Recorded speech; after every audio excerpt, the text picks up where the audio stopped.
Thank you, Madam Speaker.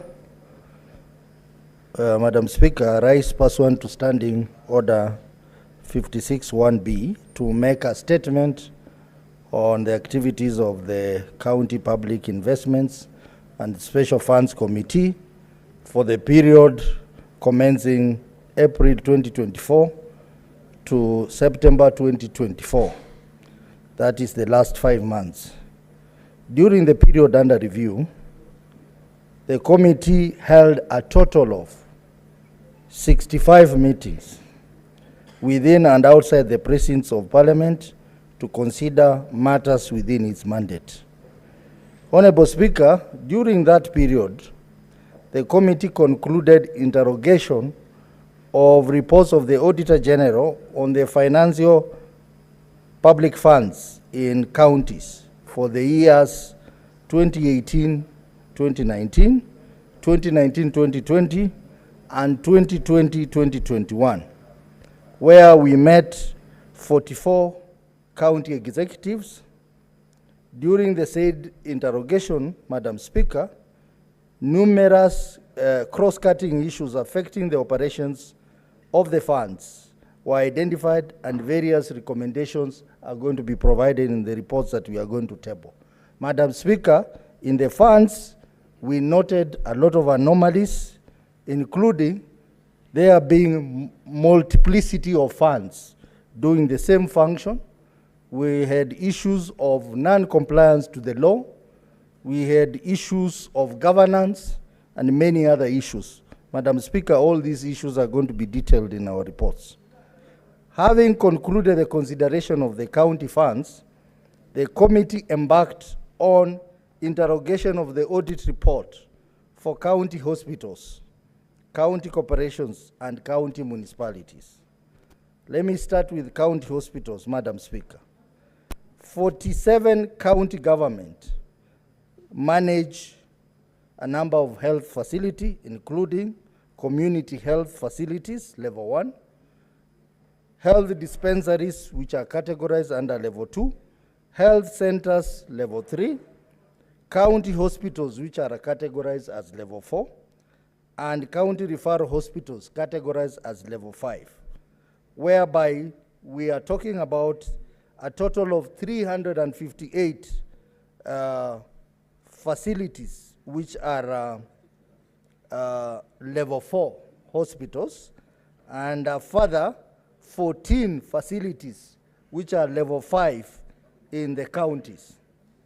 Mr. Speaker, this is a significant step by the Senate because the Senate had not been considering audit report for hospitals, and even the Auditor General had not been issuing audit report for hospitals. And the audit report for hospitals is a significant step, Madam Speaker, because you know very well hospitals are key on-source revenue centers in our counties. For the financial year ended 30th June 2022, only 50 level 4 hospitals and 8 level 5 hospitals submitted their financial statement to the Auditor General for audit, while in the financial year 2022-2023, 209, comprising of 195, or 54% of level 4 hospitals, and all the 14 level 5 hospitals submitted their financial statement for audit. Hospitals not submitting their financial statement to the Auditor General for audit points to a wanting level of non-compliance with the reporting requirement as required under the PFM Act. Madam Speaker, we have noted a number of counties which have not been submitting reports, financial report, to the Auditor General. And this includes Nairobi County, which has not been submitting financial statement, Narok and others. Madam Speaker, as a committee, we have agreed to invite these counties to explain to us why they have not been submitting financial statement for their hospitals. because it is contrary to the Public Audit Act and the PFM Act. Madam Speaker, from the reports of the Auditor General on hospitals, the committee observed that nearly all the hospitals in our counties were ill-equipped and ill-prepared for the universal health care, UHS, as they were not properly understaffed and ill-equipped to offer critical services that are required in hospitals like radiology, dialysis, and other specialized medical care.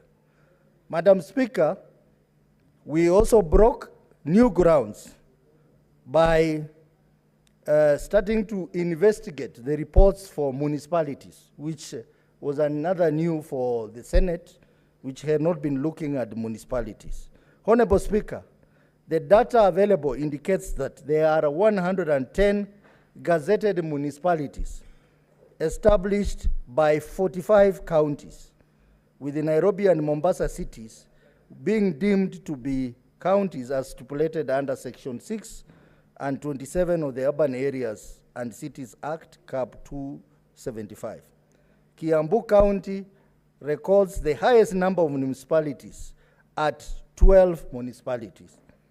The committee noted that most municipalities lacked autonomy in terms of their function, their management, and finances, that adversely affecting the performance of various municipalities in service delivery in our counties.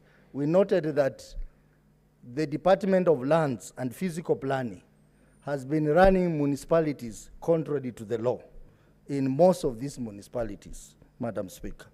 So, Madam Speaker, we'll be coming up with a report on the financial audit report for all the municipalities in the country. And we also hope that this is another major source of on-source revenue in our counties, that with the proper governance, we are going to see a rise in the level of on-source revenue. Meeting with the stakeholders, during the period under review, Madam Speaker, the committee met with key stakeholders, including the Honorable Attorney General and the Auditor General, to deliberate on a number of issues affecting counties.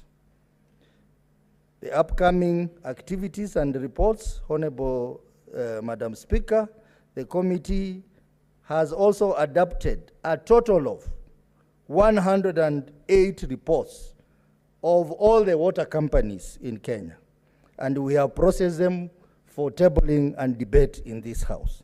Madam Speaker, this is the first level of audit reports for these water companies. From next year, the committee will be starting the second level of review of the audit report for water companies, which includes the current reports up to the year ended 2023. The committee plans to conduct fact-finding visits to various counties, subject to availability of funds, to inspect the various water companies, report writing, and continue to interrogate audit report for hospitals, municipalities, and corporations in our county.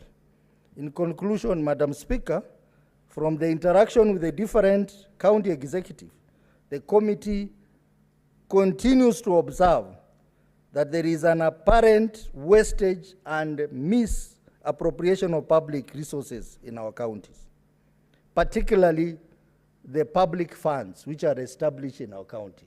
And of concern, Madam Speaker, is the bursary funds in our counties.